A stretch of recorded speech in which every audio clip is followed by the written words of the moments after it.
स्वागत है आप सभी का एक और नए वीडियो में। आज के वीडियो में हम लोग क्लास 10th के केमिस्ट्री के पहले चैप्टर जिसका नाम रासायनिक अभिक्रिया एवं समीकरण है, इनके सब्जेक्टिव सवाल को करने वाले हैं। और ये सारे के सारे सवाल जो आपके लघु उत्तरीय प्रश्न है, जो कि 2 नंबर वाले यानी सवालों में इसे पूछे जाते हैं। तो लगभग हम 10 क्वेश्चन आपके लिए लेके आए हैं और सारे के सारे बहुत ही इंपॉर्टेंट सवाल हैं। एक एक करके सवालों को हम लोग हल करेंगे। चलिए हम लोग सारे सवालों को हल करते हैं, लेकिन हल करने से पहले आपसे एक छोटा सा रिक्वेस्ट है। आप अगर हमारे चैनल से नहीं जुड़े, आप हमारे चैनल से जरूर जुड़े यानी सब्सक्राइब करें और वीडियो को लाइक भी जरूर करेंगे और अपने दोस्तों में भी जरूर शेयर करेंगे। चलिए एक एक करके सवालों पे आते हैं और उसे हम लोग हल करेंगे। पहला सवाल देखेंगे। यहाँ पे पहला सवाल देखिए, पहला सवाल यहाँ पे कहा जा रहा है, यहाँ पे पहला सवाल कहा जा रहा है कि रासायनिक अभिक्रिया क्या है, इसके मुख्य लक्षण क्या क्या है। तो रासायनिक अभिक्रिया को हम लोग परिभाषित करेंगे और इनके जो मुख्य लक्षण है उनको हम लोग देखने वाले हैं। तो देखिए, सबसे पहली बात अगर हम इसका उत्तर दें यानी रासायनिक अभिक्रिया क्या है, इसका हम जवाब दे सकते हैं कि वह अभिक्रिया जिनमें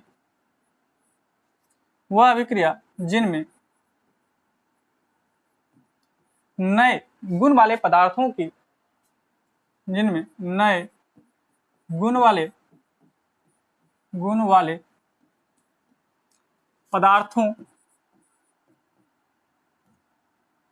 पदार्थों का निर्माण होता है रासायनिक अभिक्रिया कहलाता है।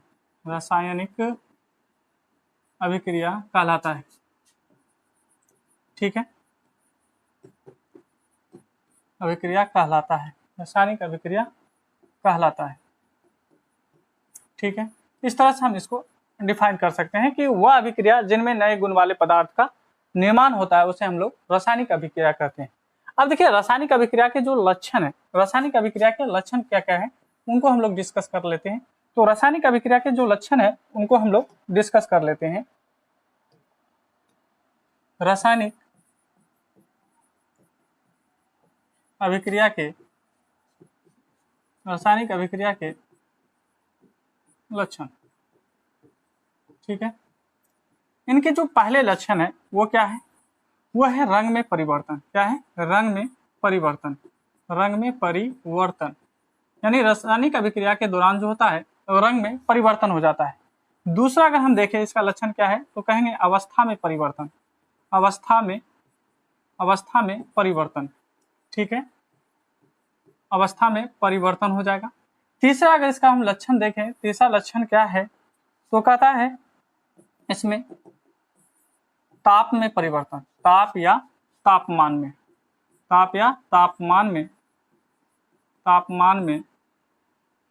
परिवर्तन।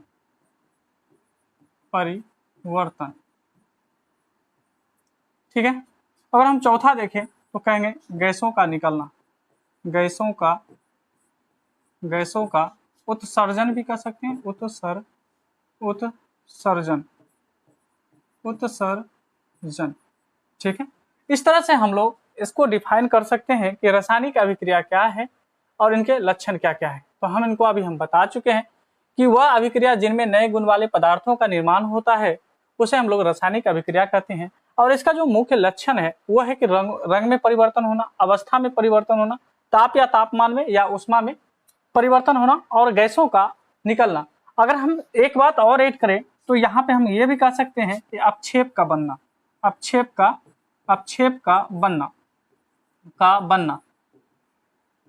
क्या होता है? अपक्षेप यानी एक ठोस पदार्थ होता है जो किसी भी विलयन में घुलता नहीं है। तो इस तरह से हम इसका जवाब दे सकते हैं और इसका सही जवाब यही है। चलिए अगले सवाल की ओर बढ़ते हैं। अगला सवाल अगर देखें हम लोग तो अगला सवाल देखिए यहाँ पे हम लोगों के सामने है, सवाल नंबर यहाँ पे दूसरा होगा और सवाल कर रहा है कि रासायनिक समीकरण क्या होता है और समीकरण के क्या क्या अंग होते हैं। तो समीकरण को डिफाइन करना है और इनके क्या क्या अंग होते हैं उसको भी बताना है। तो चलिए हम पहले बता देते हैं कि यहाँ पे समीकरण क्या है। तो इसका हम लोग जवाब लिखेंगे, इसका जवाब देंगे। ठीक है, कि यानी यहाँ पे रासायनिक समीकरण ही समझेंगे आप कि रासायनिक समीकरण क्या है, रासायनिक समीकरण के बारे में यानी पूछा जा रहा है। ठीक है, तो यहाँ पे हम जवाब देंगे कि जब रासायनिक अभिक्रिया के रासायनिक अभिक्रिया के अभिकारकों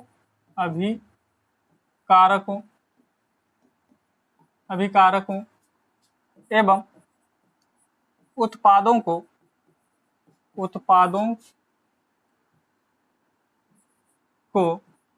उनके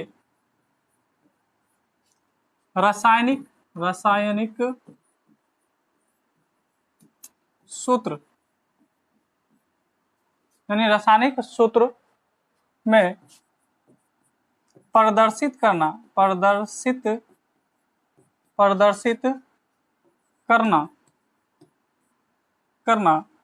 रासायनिक समीकरण कहलाता है, यानी समीकरण कहलाता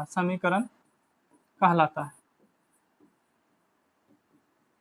ठीक है, यहाँ पे हम लोग समझ चुके हैं कि समीकरण क्या होता है। तो जब रासायनिक अभिक्रिया के अभिकारकों और उत्पादों को उनके रासायनिक सूत्र में प्रदर्शित करते हैं तो उसी को हम लोग कहते हैं समीकरण, उसी को हम लोग रासायनिक समीकरण कहते हैं। ठीक है, अब चलिए हम लोग बात करते हैं कि एक समीकरण के क्या क्या अंग होते हैं।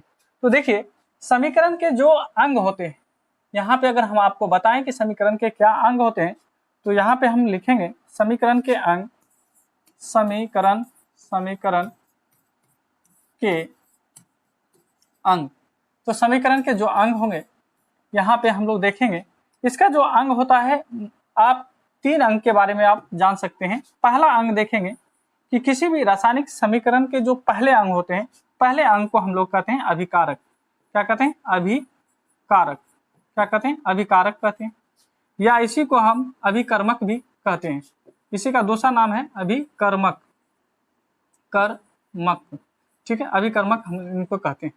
दूसरा अंग देखेंगे तो दूसरा अंग जो होता है इसका, तो यहाँ पे आप कह सकते हैं तीर चिन्ह जो होता है ये भी इसका अंग होता है। तीर चिन्ह यानी एरो होता है इस तरह से, इसका मतलब होता है यानी बराबर, इसका मतलब होता है, एरो का मतलब होता है अर्थात बराबर।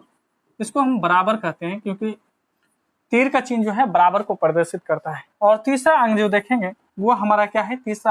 तीसरा अंग है हम लोग का उत्पाद। क्या है? उत्पाद। ठीक है, या इसी का दूसरा नाम है प्रतिफल, आप इसको प्रतिफल भी कह सकते हैं। तो इस तरह से हम लोग दूसरे सवाल के जवाब को भी हम लोग लिख चुके हैं, दे चुके हैं। इनको फिर से हम लोग समझ लेते हैं। यहाँ पे सवाल क्या कह रहा था?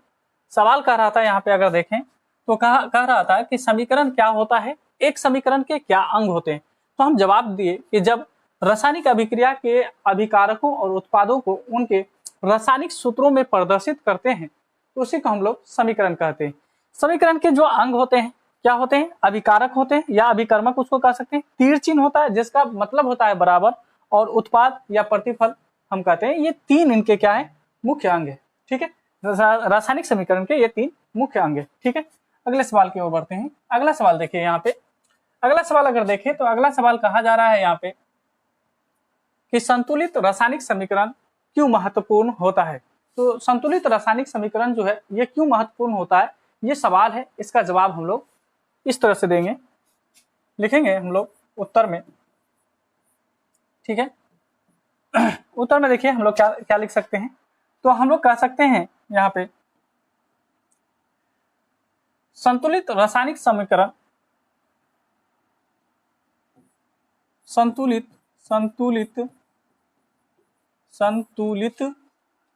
रासायनिक समीकरण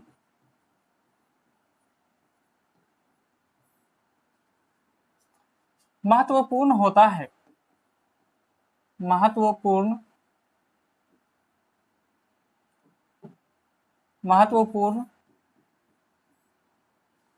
होता है, महत्वपूर्ण होता है क्योंकि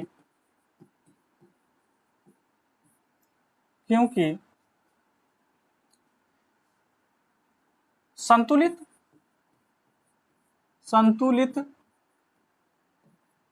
समीकरण से यह पता चलता है कि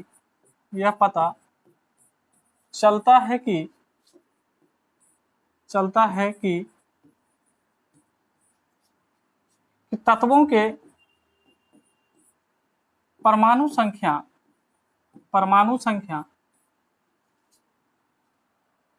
तत्वों के परमाणु कितनी है,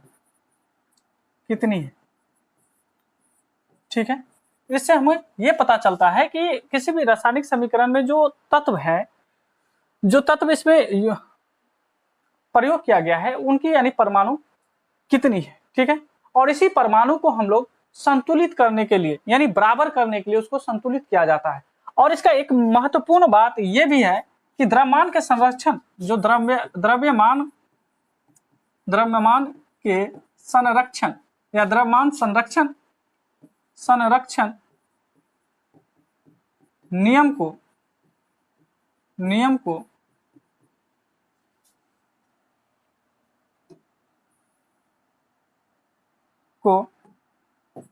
लागू करने के लिए संतुलित किया जाता है, संतुलित किया जाता है। तो याद रखेंगे द्रव्यमान का किया जाता है, द्रव्यमान का जो संरक्षण नियम है, द्रव्यमान संरक्षण नियम जो है इस चीज को संतुलित करने के लिए, इन चीज को मेंटेन करने के लिए ही हम लोग क्या करते हैं, रासायनिक समीकरण को संतुलित करते हैं। तो इस तरह से हम लोग संतुलित रासायनिक समीकरण क्यों महत्वपूर्ण होता है इसका जवाब हम दे चुके हैं, ठीक है। और इस तरह से